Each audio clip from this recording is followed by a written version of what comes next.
시골 총각이 오랜만에 맞선을 봤습니다. 도시 여자하고 맞선을 봤어요. 그 맞선 장소가 경양식집이었습니다. 경양식집. 딱 앉았는데 웨이터가 와요. 웨이터가 와서 자, 뭐를 드시겠습니까? 라고 물어봤어요. 그래서 이 도시 여자가 자, 스테이크 먹겠습니다. 이렇게 얘기했어요. 그러면 시골 총각은 뭐 아는 거 없잖아요. 그럼 뭐라고 말하면 돼요? 나도요. 그렇게 말했습니다. 나도요.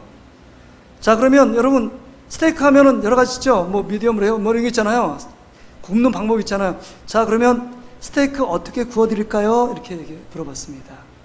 잘 들어보세요. 여기 이 도시 처녀가 이렇게 했습니다. 자, 미디엄이요. 자, 미디엄이요. 그러니까 이 시골 총각이 그럼 뭐라고 얘기해야 돼요? 자기는 나도요. 얘기했습니다. 그리고 웨이터가 갔습니다. 둘만 남았어요. 그리고 이 시골 총각이 얘기하는 거예요. 도시 처녀한테 정말 아무리 생각해봐도 오늘 그 웨이터가 너무 무지무지하게 신앙심이 참 좋은 것 같다고.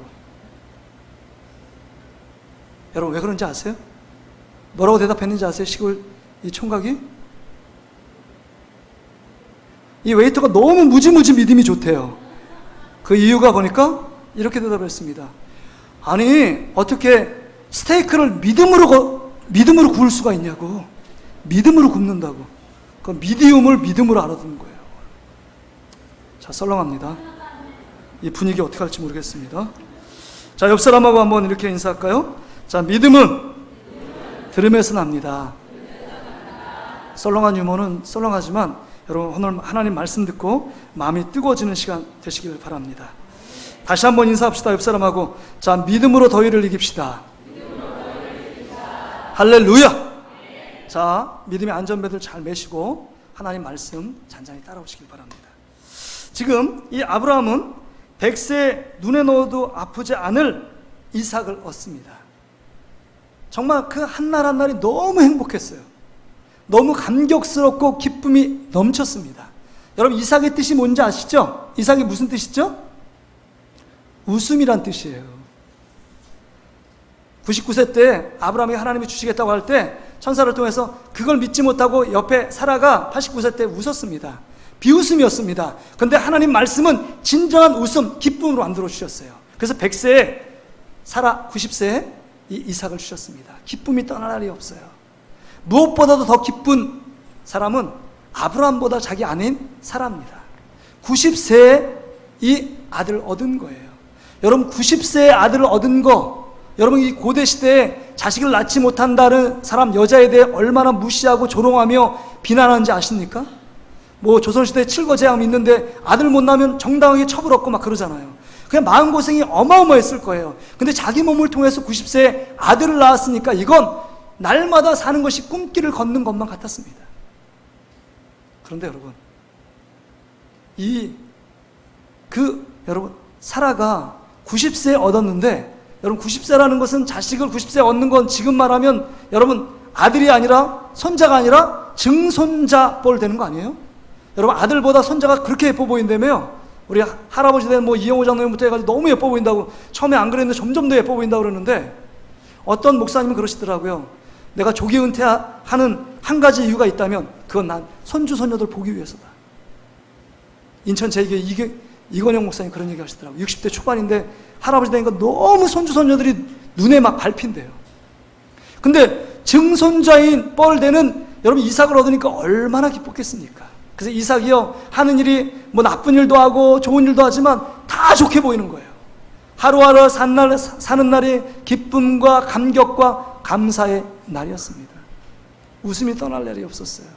그런데 오늘 본문에 보니까 하나님께서 이삭을 지금 아브라함에게 번제로 모리아산에 드리라는 청천벽력 같은 말씀하십니다. 이게 마른 날에 날벼락도 유분수지 유만부동이지, 어떻게 이런 하나님의 말씀, 이해할 수 없는 말씀, 도저히 상식으로 수납할 수 없는 말씀, 이런 명령을 하나님께서 아브라함에게 내리고 있습니다. 여러분 같으면 이삭을 드릴 수 있을까요? 아브라함은요 절대로 드릴 수 없는 많은 이유가 있었습니다. 그 이유가 뭘까요? 한번 생각해 보세요. 첫째는 여러분, 이 아브라함 가정에 이삭이 지금 아들이 몇 명이에요? 이삭 말고 이스마엘이 있었어요, 없었어요? 있었습니다. 지금 집에 이스마엘이 있어요, 없어요? 없습니다.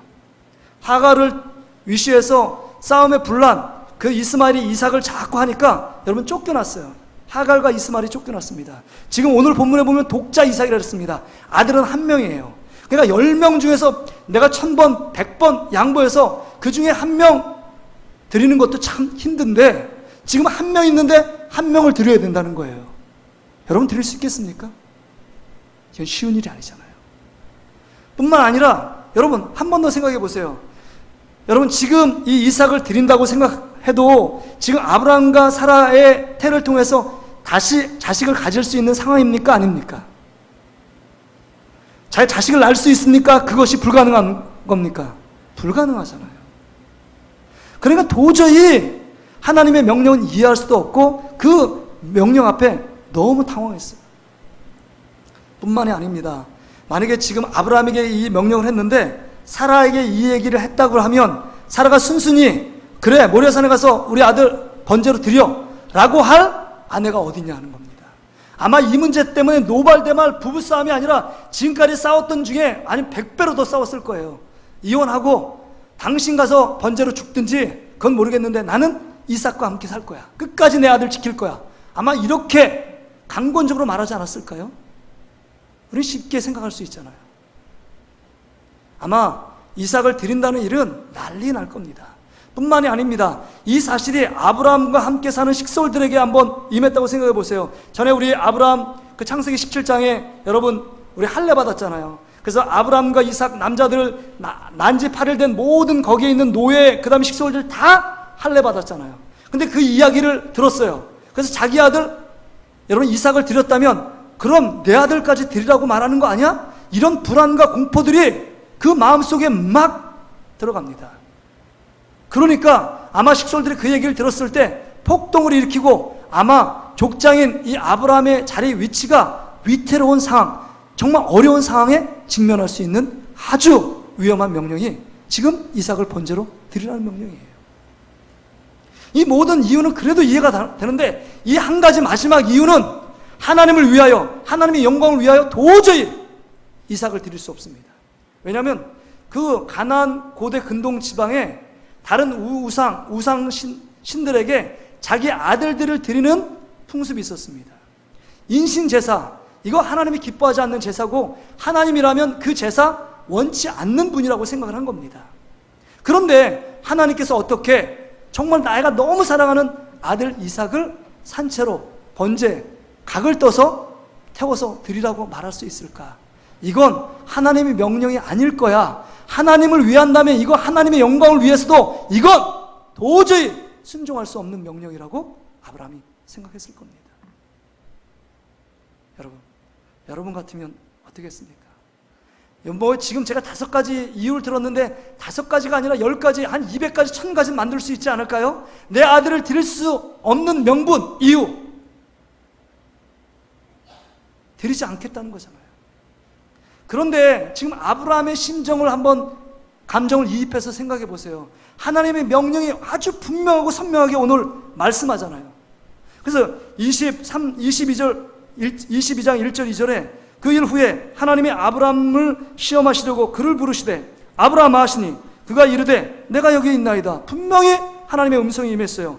여호와께서 이르시되 내 아들 내 사랑하는 독자 이삭을 데리고 모리아 땅으로 가서 내가 내게 일러준 한 산 거기서 그를 번제로 드리라. 네가 사랑하는 거, 네 아들 이삭 사랑하는 거 안다 라는 거예요. 모든 형편 상황 알고 있습니다. 그런데 분명하게 모리아 산에 가서 번제로 드리라는 명령이에요. 이 명령, 분명한 명령 앞에서 이러지도 못하고 저러지도 못하는 이 아브라함의 심정을 우리는 쉽게 상상해 볼 수 있습니다. 여러분, 아브라함이 정말 이삭이 웃음인데 이삭을 드리면 웃음이 사라지는 거 아니에요? 이 말씀을 듣고 그 말씀 듣는 그 순간부터 아마 이삭은 죽은 거와 방불했어요. 밥을 보아도 식욕이 없고 무엇을 보다도 기쁨이 없어요. 넋이 나간 사람처럼 멍하니 멍을 때리고 있습니다. 왜요? 이것을 순종하자니 너무 어마어마한 일이 벌어지고 안 순종하자니 하나님의 준엄한 명령인데 이러지도 못하고 저러지도 못한 상황 가운데 피가 말라가고 심장이 조여오는 고통을 느끼고 있었을 겁니다. 왜 그러지 않겠어요? 그리고 점점 생각을 하다 보면 하나님에 대한 원망, 불평의 마음이 들어요.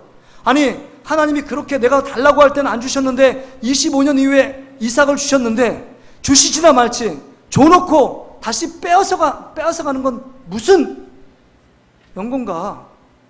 이렇게 사랑을 가지고 애정을 갖고 양육하고 추억을 만들고 정성을 들여서 정 들 대로 다 들었는데 지금 와서 이삭을 드리라는 건 이건 너무니 정말 어처구니 없는 명령 아닌가? 이런 생각에 이르니까요, 이렇게 생각합니다. 하나님, 정말 이러실 겁니까? 저 도저히 이 명령 순종할 수 없겠습니다. 저를 정말 번제를 드릴 테니까 저를 받으시고 우리 아들 이삭 좀 살려주십시오. 이런 말이 안 나왔겠냐는 거예요. 저 같으면 나올 것 같아요. 우리 아들하고 딸이 3남매가 있는데 그 아들 하나 드리라면 아마 이런 한탄, 이런 원망, 이런 불평, 이런 자조적인 말들이 나왔을 것 같아요. 여러분 같으면 어떠시겠습니까? 가장 사랑하고 가장 심장과 같은 이삭을 드리라고 했을 때 그 마음, 그 감정이요. 그런데 오늘 본문에 보니까 아브라함이 그 짧은 순간 하나님의 준엄한 명령 앞에서 아마 지금까지 살아왔던 그 생각이 그 짧은 시간의 주마등처럼 과거의 색깔이 쫙 스쳐 지나가는 거예요. 스쳐 지나가는 시간 많이 안 걸립니다. 쫙 갈대아 우르에서 우상 가운데 하란에서 불렀고 정말 믿음으로 한 발걸음을 옮겼더니 가나안이 낯설고 물서른 땅에서 거부가 되게 하셨고 어마어마한 식솔들이 생겼고 족장이 되게 하셨고 다른 민족들이 손대지 못하던 하나님의 지키심과 보호하심이 있었고 약속하신 이삭을 주었고 내가 허물과 실수가 있었습니다. 많은 허물과 실수가 있었어요. 하나님의 뜻을 어기고 하갈을 통해 이스마엘을 얻고 또 자기의 아내를 누이 동생으로 속이는 여러 가지 실수와 허물과 범죄에도 불구하고 하나님이 나를 나무라지 않고 그것을 건드렸던 블레셋 아비멜렉 왕을 벌하고 그 모든 상황 가운데 하나님이 인도하셨던 그 하나님, 은혜를 주셨고 축복을 주셨던 하나님을 생각하니까 마음의 결단이 생기는 거예요. 하나님을 바라보고 믿음 안에 발걸음을 옮기기로 결단합니다. 이게 오늘 본문에 보니까 지금 3절의 말씀이에요. 그래서 아브라함이 아침에 일찍이 일어나 나귀의 안장을 지고 두 종과 그의 아들 이삭을 데리고 번제에 쓸 나무를 쪼개가지고 떠나 하나님이 자기에게 일러주신 곳으로 가더니 순종하기 위해서 일찍 갑니다. 일찍 가요. 그래서 나귀를 태우고 두 종과 그 다음에 이삭을 데리고 갑니다. 이 완전한 순종을 위하여 가장 사랑하는 아내 이삭에게 얘기합니까? 안 합니까? 안 해요. 침묵할 때 침묵합니다. 왜? 하나님의 말씀에 온전히 순종하기 위해서 아내에게 얘기하지 않습니다. 그대의 식솔들에게 얘기하지 않습니다. 이제 번제에서 태워서 죽어야 될 자기 아들, 심지어 이삭에게도 얘기하지 않아요. 믿음으로 떠납니다. 하나님 말씀에 순종하기 위해서 떠나요. 거기에 옆에 있는 모든 믿음의 방해물걸들을 다 제거합니다. 그리고 완전하게 그 옆에 종들도 그 앞에서 내려놓습니다. 산에는 이삭과 자기만 올라갑니다. 완전하게 준비를 해요. 그리고 마지막으로 그 나무를 딱 오고 그 위에 이삭을 잡아서 묶고 그 다음에 칼로 내리치려고 합니다. 치려고 페인팅하는 거 아닙니다. 모션을 취하는 거 아닙니다. 조금 이따 하나님이 살려주시겠지. 그게 아닙니다. 하나님이 그때 막으시지 않았으면 100% 이삭은 죽었습니다. 황급하게 아브라함아 그 자를 손대지 말라. 이제서야 네가 나를 사랑하는지 하나님을 경외하는지 내가 알겠다라고 하나님이 급하게 말리시지 않았으면 이삭은 죽었습니다. 이렇게 완벽하게 순종하며 걸어가고 있는 이삭의 모습을 봅니다. 그렇다면 여러분, 오늘 본문의 말씀을 들으면서 좀 이 말씀 들으면서 좀 거북하지 않아요? 듣기 부담스러운 말씀 아닙니까? 이 말씀 어쩌라는 거예요? 그럼 우리의 자식들 죽여서 드리라는 말씀입니까?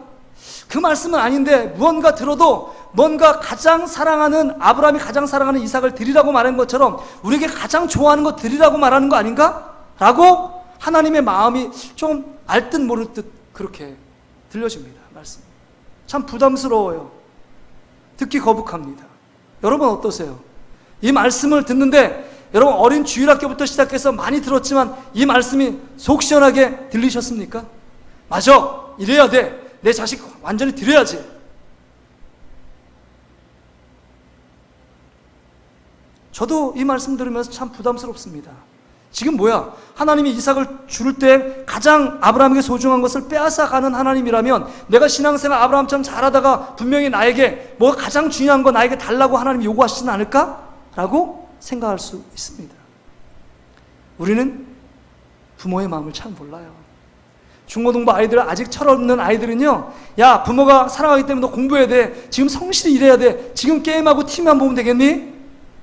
중간고사, 기말고사 시즌인데 막 이랬는데 그 자녀들에겐, 철없는 자녀에겐 들리지 않아요. 왜 어머니 아버지 나를 사랑하지 않아서 내가 하고 싶은 일들을 왜 제지하고 방어할까? 라고만 생각합니다. 그 부모의 넓은 마음을 이해하지 못해요.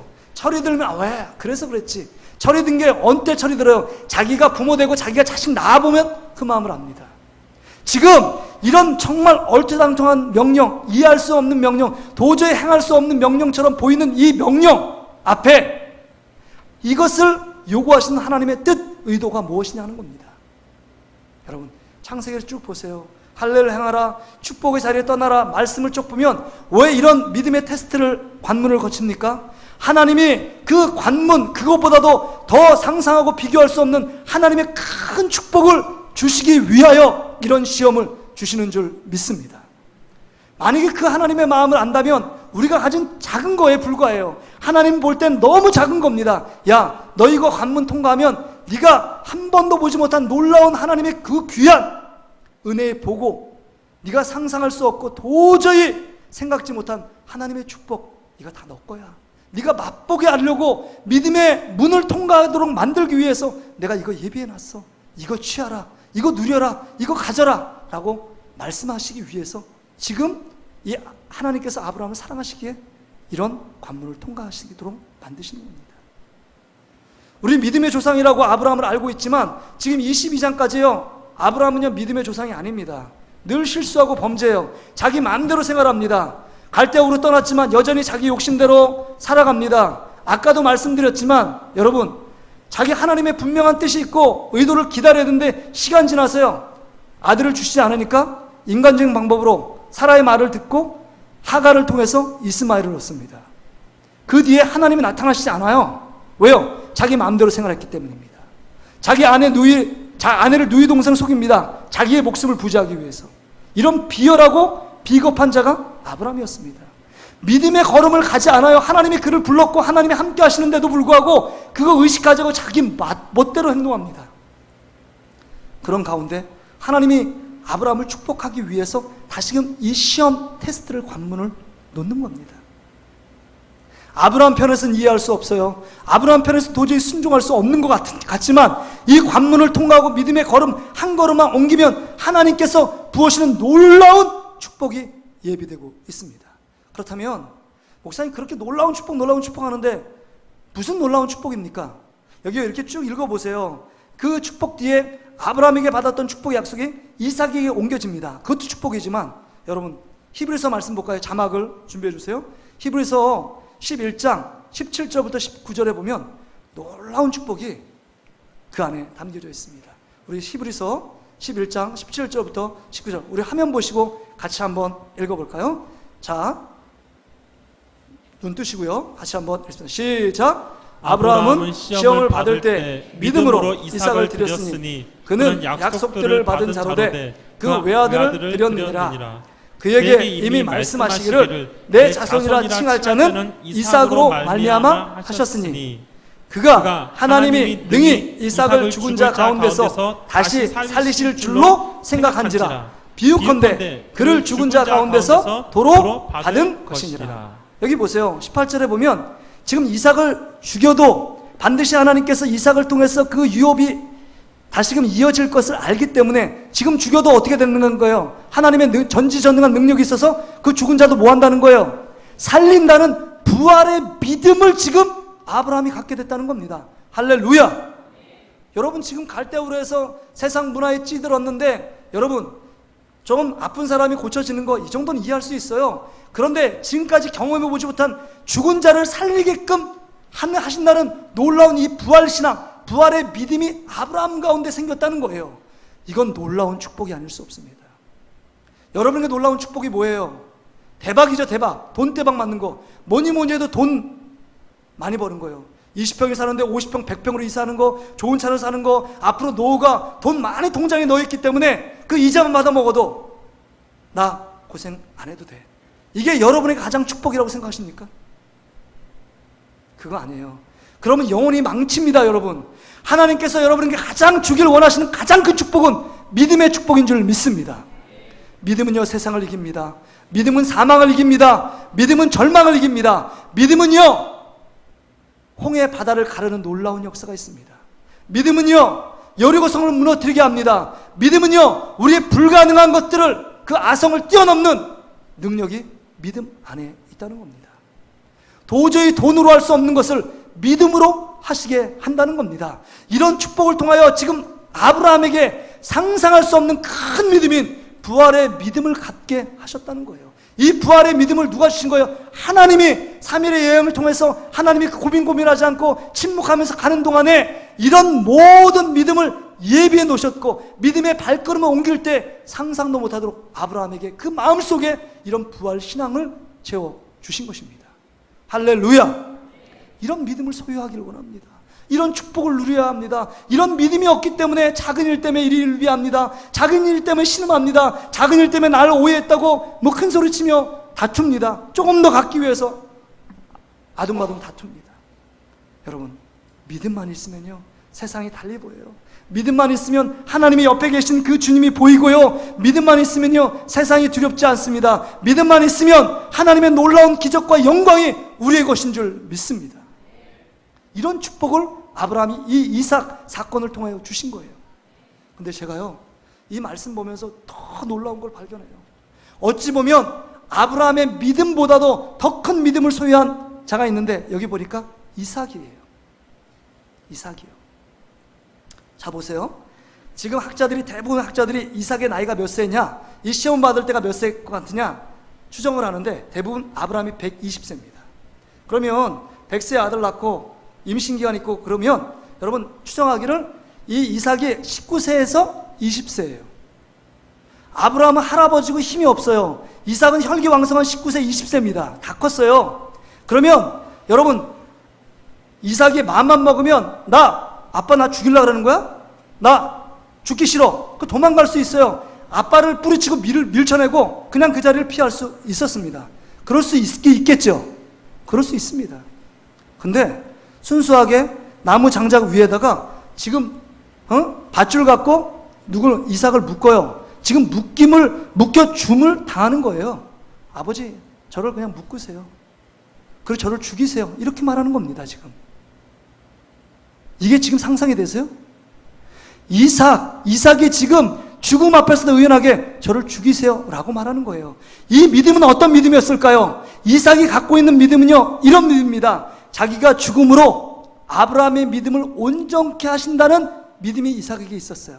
내가 이 번제단의 죽음으로 말미암아 아브라함의 믿음, 하나님이 말씀하신 그 순종에서 아브라함의 믿음을 갖고 이 말씀에 순종하며 나가도록 만든 것입니다.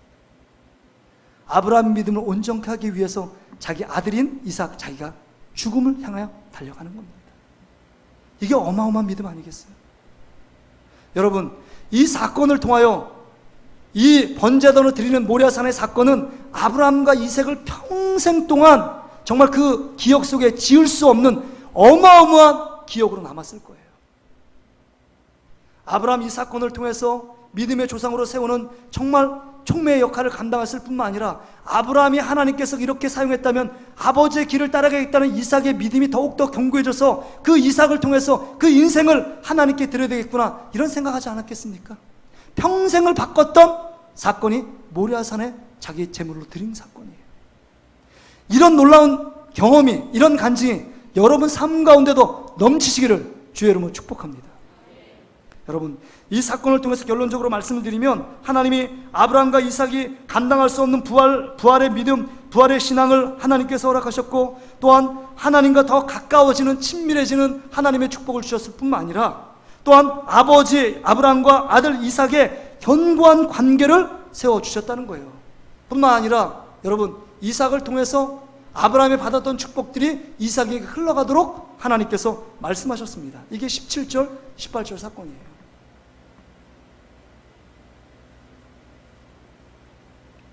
여러분, 이런 축복 누리기 원하시지 않았어요? 이런 축복 받기 원하지 않았어요? 저도 이런 축복 받고 싶어요. 여기만 축복 아멘 했는데 이런 축복 받기 원하시지 않으세요? 아멘? 이런 축복 받자는 겁니다.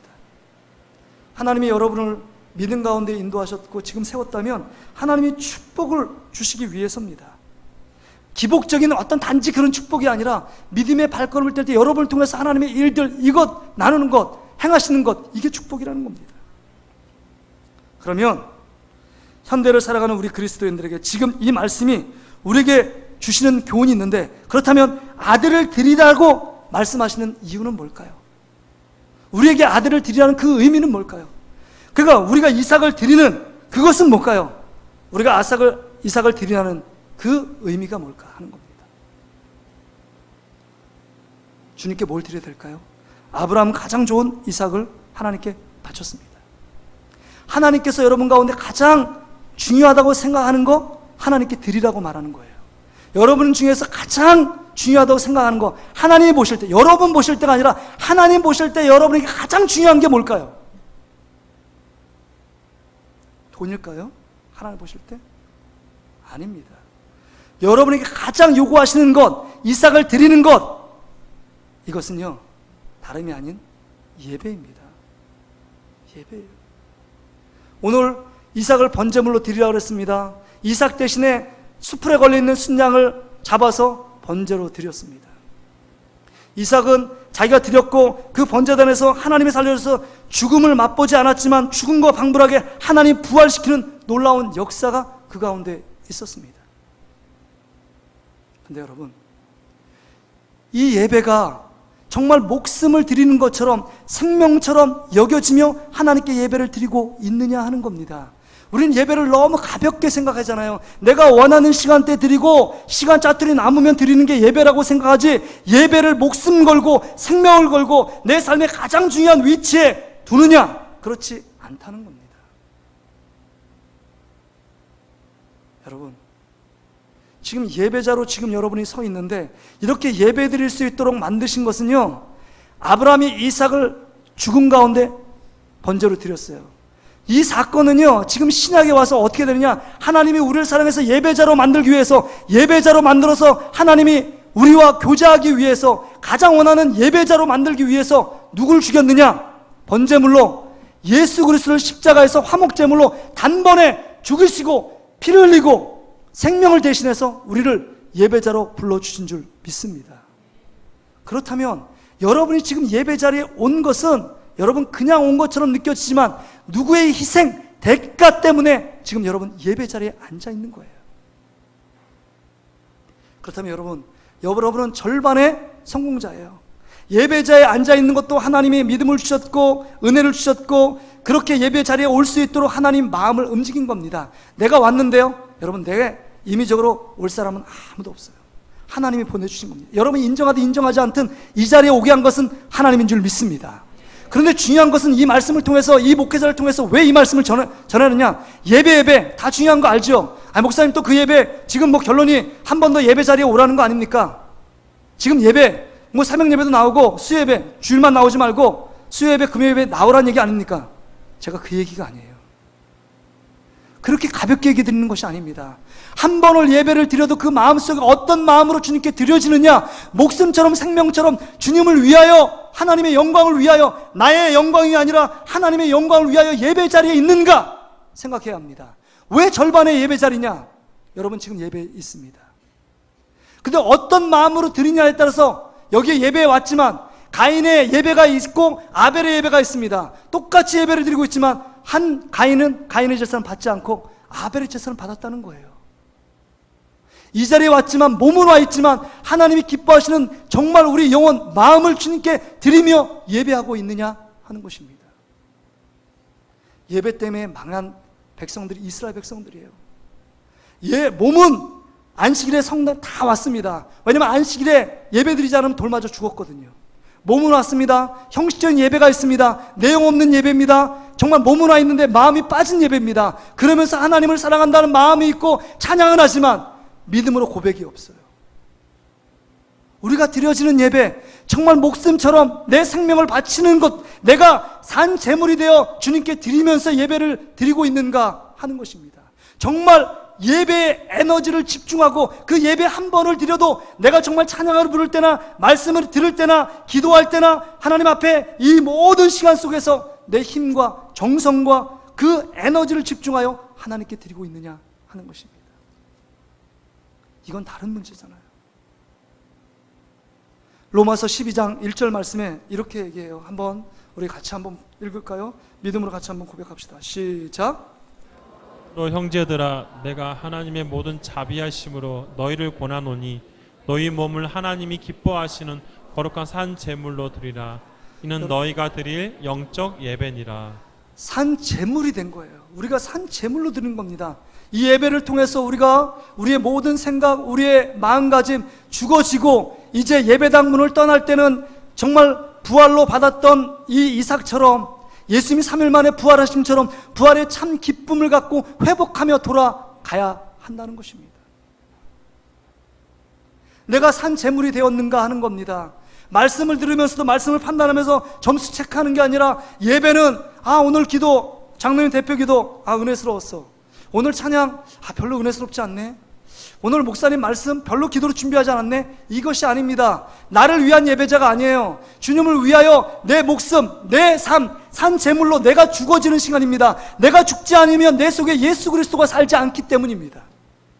나를 예배하기 위해서 예수님이 죽어주신 그 예수님이 내 안에 살아서 참 예배자로 우리를 만들어 주시기를 원하시고 그 참 예배자가 될 때 놀라운 하나님의 축복, 상상할 수 없는 하나님의 축복을 우리 가운데 허락하시는데 그 축복들을 맛보고 경험하고 가지고 누리기 위해서 우리가 그 예배자로 주님 앞에 부르시는데 우리의 예배가 너무 형식적입니다.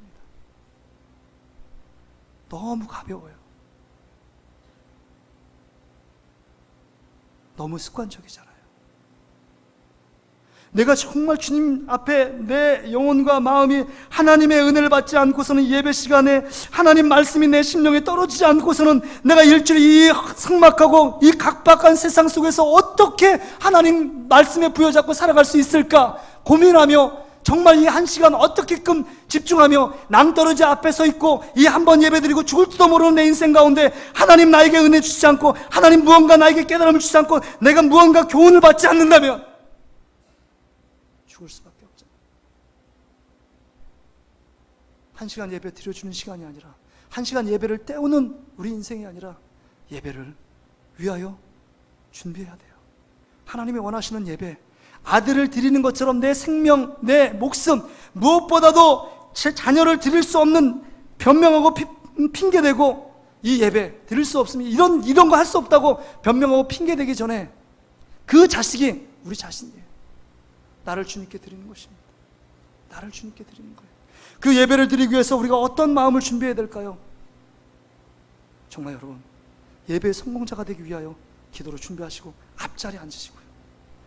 10분 15분 전에 와서 함께 기도해야 돼. 막 기도하셔야 합니다. 왜요? 기도해야지만 하나님이 영이시기 때문에 영된 하나님과 코드가 맞아요. 육신의 코드로 영 코드하고 여러분 코드가 맞출 수가 없습니다. 기도함으로 기대하면서 성령께 의지하며 나의 마음을 주님께 드려야만 코드가 하나님이 주시는 말씀을 받을 수가 있는 거예요. 내 마음에 준비되어 없이 허벅지고 와가지고 이 말씀이 들어가느냐? 들어갈 수도 있지만 큰 기적 같은 일이잖아요. 하나님께 드릴 물질을 미리 준비하세요. 온전하게 준비하세요. 예배 하나님 앞에 드려야 되는 거 이거 어떤 상식 뭐 하는 거 따지지 않고 어떤 분 그래요. 11조가 무슨 구약만 있었고 신약이 없었다 그렇게 말씀하는 11조를 드리지 않은 명분을 다 주세요. 면죄부를 주세요 라고 얘기하지 말고 그 상식 다 하나님이 드리라고 말씀하시면 드립니다. 하나님 앞에 참 예배자예요. 그리고 우리의 모든 가짐을 준비해야 합니다. 우리의 마음을 그 사람에게 마음이 있으면 외모도 잘 준비하잖아요. 주님을 만나는 장소에 와서 모든 에너지 이 한 시간에 모든 것을 예배에 붓고 예배에 붓는 어떤 형식 이게 아니라 그 안에 하나님과 교통하며 교제하며 있는 것. 주님이 가장 기뻐하는 것, 가장 좋아하는 건 하나님의 예배예요. 지금 하나님이 이삭을 보면서 이 아브라함이 뭐냐면 이삭에게만 시간이 있어요. 시간을 쏟고 사랑을 쏟아요. 하나님이 그 이삭을 주신 줄을 모르고 이삭에게 미쳐 있습니다. 이삭을 드리라는 거예요. 우리가 하나님 앞에 가장 기뻐하는 거, 예배자를 기뻐하는 거예요. 그렇게 마음과 뜻과 정성을 다하여 하나님을 예배하는 거, 우리의 마음을 주님께 드리는 거, 이 예배를 하나님께서 기뻐 받으신 줄 믿습니다. 이 시간에 여러분 한번 눈을 감아보세요. 눈을 감고 나는 지금까지 어떤 예배를 드렸는지를 한번 생각해 보세요. 어떤 예배자였는가? 나는 너무 오래 믿어서 예배의 감격이 사라져 있고, 정말 예배 가운데 하나님 주신 말씀도 한 절도 들리지도 않고, 찬양에도 기쁨이 없고, 뭔가 나에게 정말 오는 도전도 없고 충격도 없고, 그러니까 삶이 전혀 바뀌지 않습니다. 이 시간 우리가 조용하게 우리 자신의 모습을 또 한번 돌아볼까요? 하나님, 내가 주님이 원하시는 진정한 예배자 있는지, 정말 아브라함이 이삭을 드렸던 것처럼 우리의 목숨보다 소중한 것들을 내어놓으며, 하나님, 아무리 아내가 남편이 핍박해도, 아무리 주일날 상사가 오라고 해도, 그 모든 앞으로 인사고과의 손해를 감수할지라도 나는 하나님 앞에 참 예배자가 되겠습니다 라고 결단하는 것, 이게 아들을 드리는 자의 삶의 모습입니다. 본 교회에 등록한 사람이 본 예배 와서 하나님께 예배 드려야 합니다. 여러분, 정말 진짜 하나님께서 원하시는 참 예배자 있는 걸 다시 한번 돌아보고, 그렇지 못했던 우리의 마음들, 우리의 마음을 드리지 못했던 것들 하나님 앞에 회개하며 주 앞에 나아가기를 원합니다. 우리 작은 소리로 하나님 앞에 고백할까요? 하나님 앞에 정말 잘못했습니다라고 고백하며 주 앞에 나아가기를 원합니다. 주님, 우리의 모습이 이 모습밖에 없었습니다.